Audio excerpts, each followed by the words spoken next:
চন্দ্রিমা উদ্যানে আছেন আমাদের সহকর্মী ফরহাদুজ্জামান। আমরা আবার সেখানে যেতে চাই। ফরহাদ, এর আগে যেমনটাই জানাচ্ছিলেন যে তার কবরের তৎপরতা সেখানে চলছে, এখন কি অবস্থা দেখছেন? সবকিছু মিলিয়ে কতক্ষণ সময় লাগতে পারে, আর প্রস্তুতি কেমন দেখছেন সেখানে আমাদেরকে জানাবেন।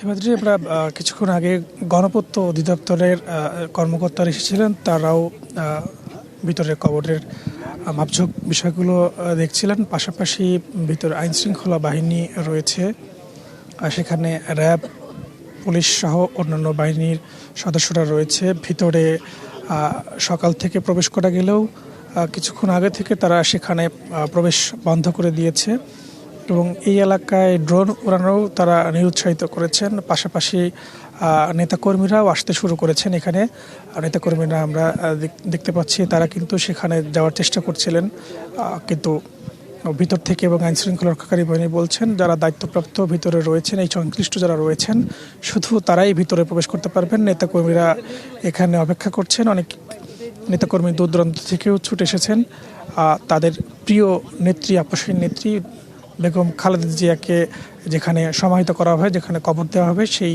জায়গাটা আবার দেখতে। সেখানে সাবেক রাষ্ট্রপতি শহীদ প্রেসিডেন্ট জিয়াউর রহমানের কবরের পাশেই কিন্তু তার দাফনের জন্য প্রস্তুতি নেওয়া হচ্ছে। আপনি দেখতে পাচ্ছেন এখানে ইতিমধ্যে আমরা দেখেছি আইন শৃঙ্খলা বাহিনী সহ যারা রয়েছেন তারা কিন্তু নিরাপত্তার ব্যবস্থাটা জোরদার করছেন। এবং আপনি জানেন যে আজকে সকাল 6টায় মারা যাওয়ার পরে তাকে কিন্তু কিছুক্ষণ আগে ঘোষণা দেওয়া হয় তার স্বামী এবং সাবেক রাষ্ট্রপতি শহীদ প্রেসিডেন্ট জিয়াউর রহমানের কবরের পাশেই তাকে কবর দেওয়া হবে, এবং সেই বিষয়টি কিন্তু আমরা দেখতে পেয়েছি। এবং সেই বিষয়টি কিন্তু ইতিমধ্যে প্রস্তুতি নেওয়া শুরু হয়েছে এবং গণপূর্ত অধিদপ্তরের কর্মকর্তারা কবরের স্থান কিন্তু মাপজোক করেছে এবং নির্বিঘ্নে কাজ করার জন্য তারা শেরেবাংলানগর ও আশপাশের এলাকায় আইন শৃঙ্খলা রক্ষাকারী বাহিনী মোতায়েন করা হয়েছে।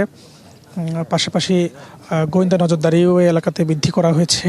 ড্রোন যারা ওড়াচ্ছিলেন তাদেরকেও নিরুৎসাহিত করা হয়েছে এবং তাদের আইন শৃঙ্খলা বাহিনীর পক্ষ থেকে এটা বারণ করা হয়েছে। নতুন এবং ফিরে আসা গ্রাহকদের জন্য নগদে চলছে ক্যাশব্যাক সহ প্রতিদিন হাজারো উপহার জেতার সুযোগ। হবে আশা আর ফেরা, সারপ্রাইজ সেরা।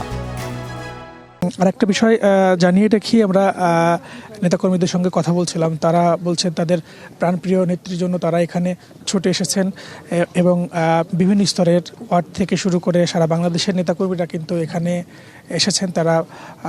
তারা যাওয়ার চেষ্টা করছেন ভিতরে। আমরা নেতাকর্মীদের বক্তব্য নেওয়ারও চেষ্টা করেছি, তারাও আমাদেরকে জানাচ্ছিলেন। আমরা কিছু সজল মানুষ আল্লাহর দরবারে প্রার্থনা করছেন বাংলাদেশের গণতন্ত্রের প্রতীক, নির্যাতিত মানুষের আশা ভরসার প্রতীক দেশনেত্রী বেগম খালেদা জিয়াকে আল্লাহ রাব্বুল আলামিন যেন জান্নাতুল ফেরদৌস নসিব করেন। এবং একই সঙ্গে এই গোটা শোক সন্তপ্ত জাতি তাদের শোক কাটিয়ে উঠে বাংলাদেশের গণতন্ত্রের যে উত্তরণ, সে উত্তরণের পথে জনাব তারেক রহমানের নেতৃত্বে একাত্ম হয়ে অন্যান্য রাজনৈতিক শক্তিগুলোকে সাথে নিয়ে ভবিষ্যতে বাংলাদেশের গণতন্ত্রের ধারাবাহিকতা বজায় রাখার জন্য যা করা প্রয়োজন, এই জনস্রোত, এই কান্না, এই অশ্রু সবকিছু যেন সেই কথাই আমাদেরকে বলে দিচ্ছে।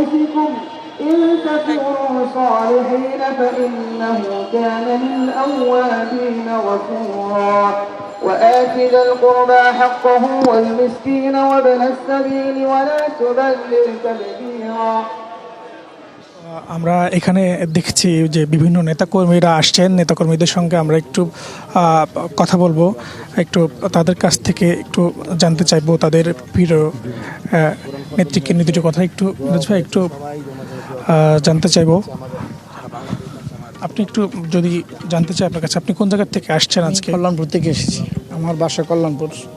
আমাদের প্রাণপ্রিয় নেত্রী অনেকদিন অসুস্থ ছিলেন, আজকে তার মৃত্যু সংবাদ শুনে আমরা তাই এখানে জিয়াউদ্দিনে চলে এসেছি।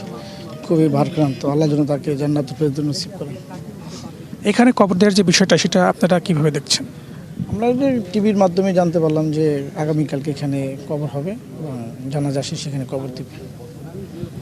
আমরা নেতাকর্মীর সঙ্গে কথা বলছিলাম, তারা জানাচ্ছিলেন যে তাদের প্রিয় যে নেতা শহীদ রাষ্ট্রপতি জিয়াউর রহমান, বিএনপির প্রতিষ্ঠাতা, তিনি কিন্তু তাকে এখানে কবর দেয় এবং দলের পক্ষ থেকে এবং সাবেক যে প্রধানমন্ত্রী আজকে মারা গেছেন তাকেও কিন্তু তার স্বামীর পাশেই তাকে কবর দেওয়া হবে এবং দলীয় সিদ্ধান্ত পাশাপাশি আপনি জানেন যে দলের ভারপ্রাপ্ত চেয়ারম্যান তারেক রহমান এবং তাদের বড় সন্তান তিনি কিন্তু আপনি এখন থাকুন দেশে সেখানে, রয়েছেন, মায়ের পাশে ছিলেন।